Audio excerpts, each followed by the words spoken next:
Hey, we're back in the QLZ green room. It's Ryan, and we were talking with Jason Bieler. Jason, you might be a floating head, you might not be. I got no idea, dude. How you doing?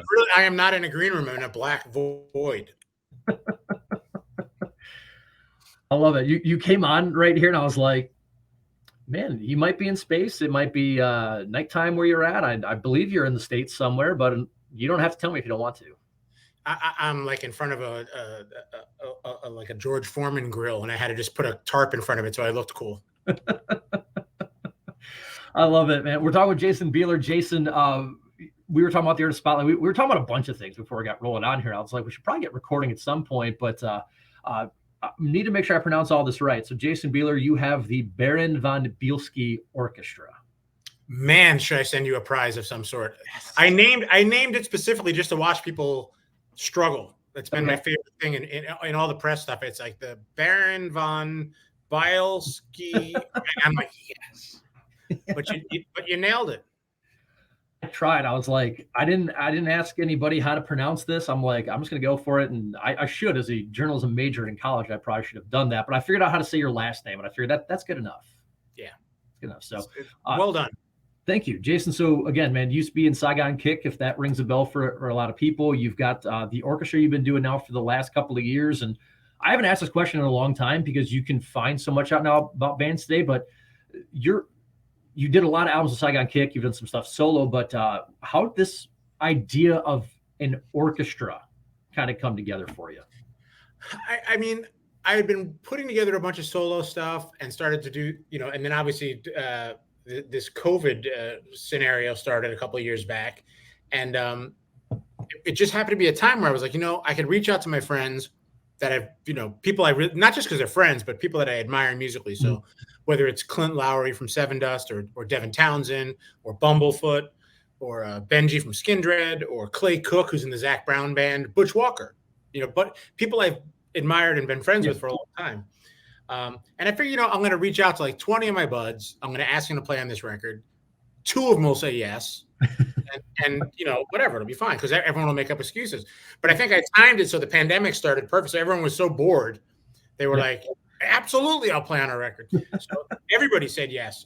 So everybody from David Ellefson, like I said, Bumblefoot, just Kyle Sanders, who used to be in Hell Yeah and all those guys. I mean, I got so lucky with that. And then the fact that the whole thing is, I don't want to say experimental because that tends to scare people off, but it's a pretty wacky scope we cover. So I like the concept of this. I can bring people in. On the new record, we have Marco Miniman on drums, who maybe most famously plays with the Aristocrats. He's just a monster drummer. He was the guy who came in second for the Dream Theater audition for anybody who watched that DVD. And another keyboard player named Ryo Akamoto and Todd Kearns from Slash's band is on it. And it's just been this amazingly cool, creative thing to be able to pull from different people. And I think being called an orchestra gives us this kind of fluidity to the scope of what we can. There's nothing we can't do. Yeah, and the song that I told you, the Art of Spotlight, we were chatting about, new music and new bands out there, and people are they still love coming to radio to find new bands. And I told you, I said, this is a feature that it's a passion, project for me doing this feature. I don't have the musical talent to do it. So I go and play bands that I really enjoy. I leave the musical talent up to professionals like yourself. And it's just, hey, let's get some stuff out there. Like you guys have, a different sound to you. It's difficult to describe, which I really enjoy. Like if someone's like, how do you describe certain bands? I'm like, I don't know. You just got to listen to it. I love that. And Heathens is the song that we're getting on. So what can you tell me about this track? I mean, it's really just part of a larger thing. I mean, I grew up loving music. So I was never a pure metalhead, although the first concert I saw was Ozzy with Randy Rhoads on the Blizzard of Oz tour. So, I mean, I loved metal, but I also loved Tom Waits and Bjork, and I also listened to A.M. Gold and Metallica and Pantera and Gojira and Meshuggah and, Barry Manilow. And, I have just a passion for music. So I think across the board, I can more tell you that the bastardization of all that music in my head, and that kind of, I've never been, I think even it's true of Saigon Kick. Like while we had probably most known for that ballad, I think the records were pretty diverse for the time and kind of left us in this no man's land maybe like a band like King's X, or Okay. even to a certain extent Extreme was kind of like, they had some success with a ballad, but they also did these other things. So I've always just done that kind of music. I could never make a record of 10 anything.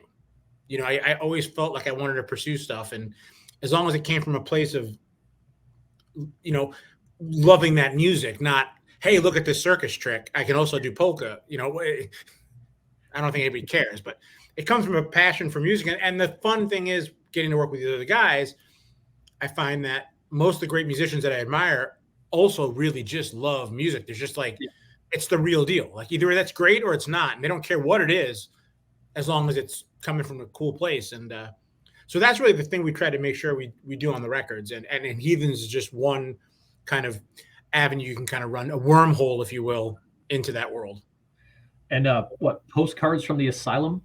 Mm-hmm. The album title? There's something right now as well where I feel like when I was a kid and I was a teenager, I really like got glued to like different album titles. Like, was always, and same thing with artwork. Like I think a lot of like 90s artwork. Like I think what Mammoth WVH has done with a couple of his albums, I look at the artwork and I'm like, man, I feel like I'm looking at like an Offspring record or something from like the 90s, and I love it. It kind of gives me that feeling. Maybe it's just I've hit the age of nostalgia or whatever else, but like whenever somebody's got like an interesting album title as well, like Postcards from the Asylum, there's not a whole lot of titles that kind of draw you in like that anymore. So where'd that come from as well? I mean, I think when we were making the record, and like we just talked about the diversity of the record, part of it feels like you're walking through an insane asylum and you're peering into these different rooms with, all my dysfunctions, unfortunately, but you're seeing all these different things going on, and there's so many different, problems, and not even problems in a bad way, just issues, let's say. Yeah.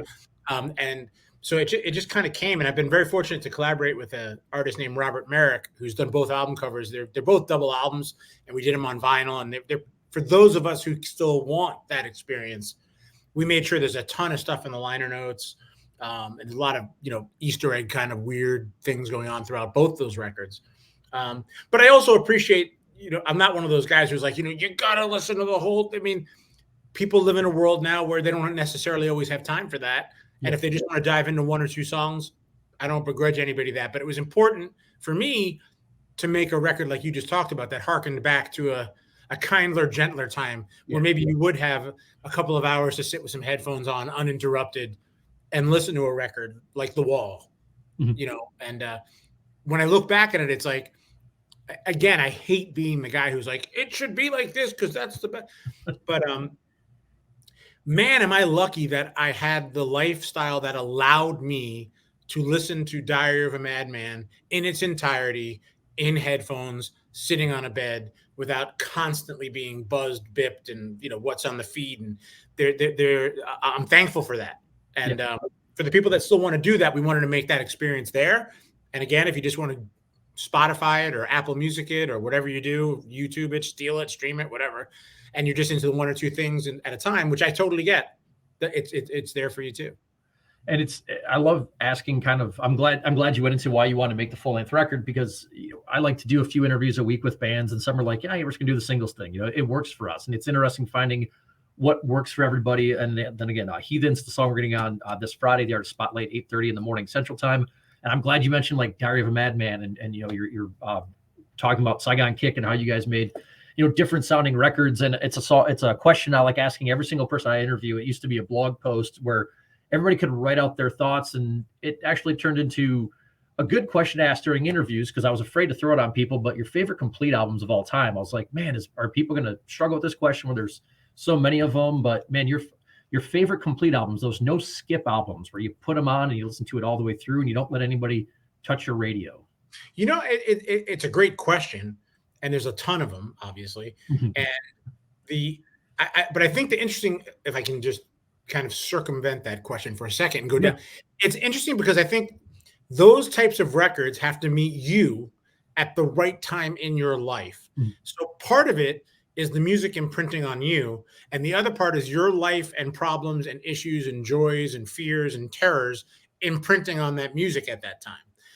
So it's really an interesting time. Like, does the right record show up for you at the right time?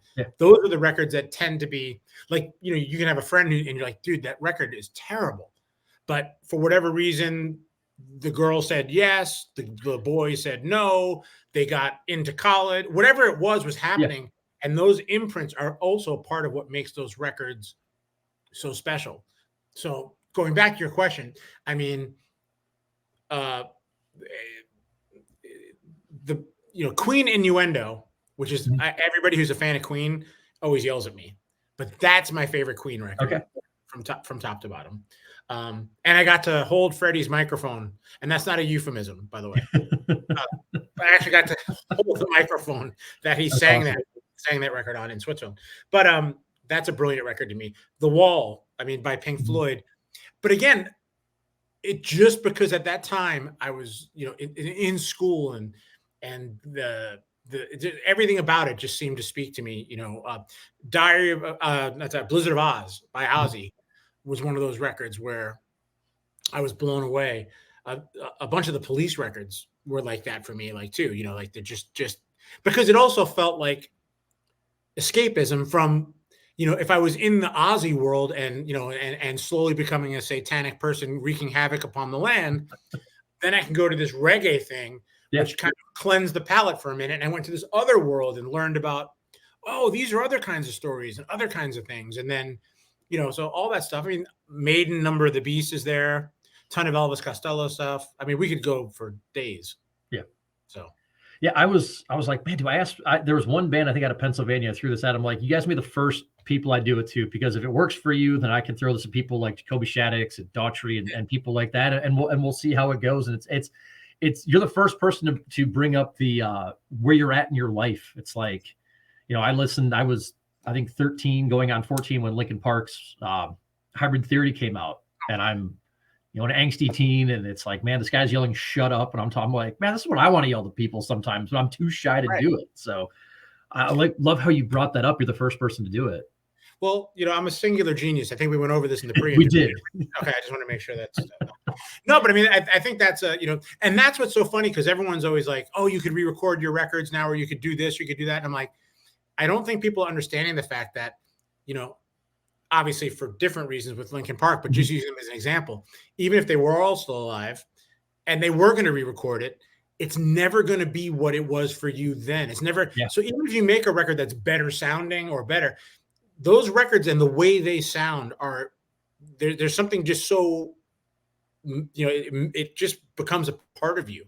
So a better kick drum doesn't make the experience better. It ruins it. It pulls you out of that first, because you remember how you felt, like you were saying, that teen angst, and like it spoke to you then. So hearing a better mix of that or a remastered version, I think sometimes ruins things. Yeah.